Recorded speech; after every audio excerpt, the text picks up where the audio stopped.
Just finished up with the qualifying round out here in Dallas. 12 bartenders came in, only 8 are making it to the city finals, and we know who those 8 are. A lot of people messed up. We ended up having some people actually make it into the finals with a 4-minute time, which is just unheard of. Probably some of the slower times, but we also had the fastest qualifying time today out of all of the state. But Henry, real quick, who stood out to you and why? First and foremost, Emily. But she came in here, she was super quiet. She didn't want to talk to nobody. She was kind of just locked in, ready to go. The biggest thing is she didn't want to even practice in front of people. She just wanted to go in and knock out that round. And then Julian, specifically speaking to him after the competition, he's ready. He's ready for blood. He hasn't talked about it because he's very, very quiet. But he's like lurking in the shadows, just ready to murder. Honestly, one thing I liked about Julian, his whole setup reminded me of the same setup Jose had in Houston for FAO, because I heard you mention Jose that, yeah. likes to identify each of his shaker tins so that way he can do a triple build and be able to identify which of the tins has what at what time. And on top of that, he went to pour out of the old fashioned with the spoon still in it.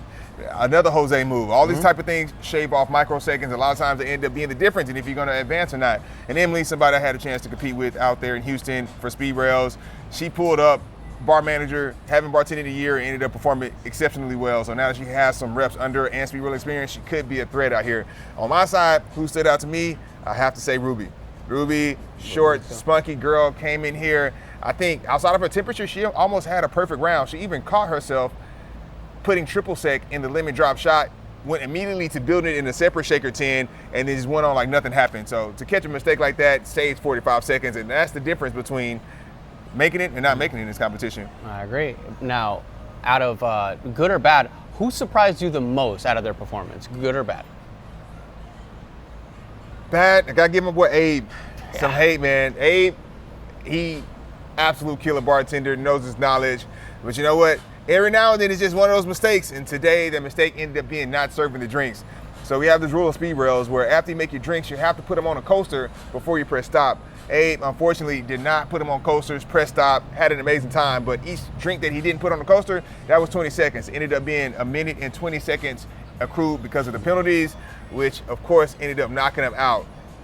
I think by 2 or 3 seconds, he would have been 8th spot. But without those penalties, he would have been in 3rd spot. So that's what I think. That's what my biggest surprise. I felt that penalty in my core because I personally did that at last man standing. I've done it before. It was that two last round of shots. But with me, it was honestly Gabe. And not that Gabe did bad. Number 2, excellent spot, especially under Allen. Allen's he's cold-blooded too. Got down. But specifically, whenever people started cheering for him, he kind of like stutter-stepped a little bit. And for a veteran to remotely react to sounds, and it's like, well, we've been doing this a while, man. Like, it's just, you're used to it. The rookies I would understand, but you.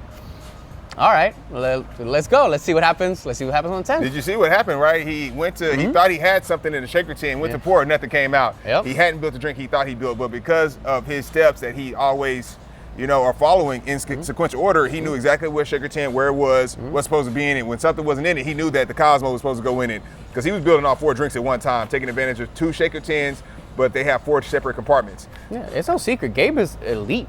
So to see him kind of just shake up at all, to noise or just cheering, it's surprising to me. And I think, I'm not gonna say I think, Allen wants to beat Gabe. Allen looks up to Gabe. Allen respects so Gabe. Bad. And I mean, it's not even an Allen versus Gabe thing. Allen wants to be number 1. Allen knows that it's him stopping himself from being the winner and winning. And Gabe is in his way, but they're also co-workers.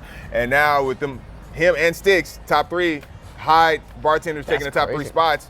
Like, how are they going to be building their craft cocktails next to each other, knowing that they are also competing against each other? Like, I know they want one person to win, but they each individually want to win as well. I agree with you, man. And seeing the Hyde crew get 1st, 2nd, and 3rd kind of felt like Thanos. And I say this because they said they were going to come in and get 1st, 2nd, and 3rd.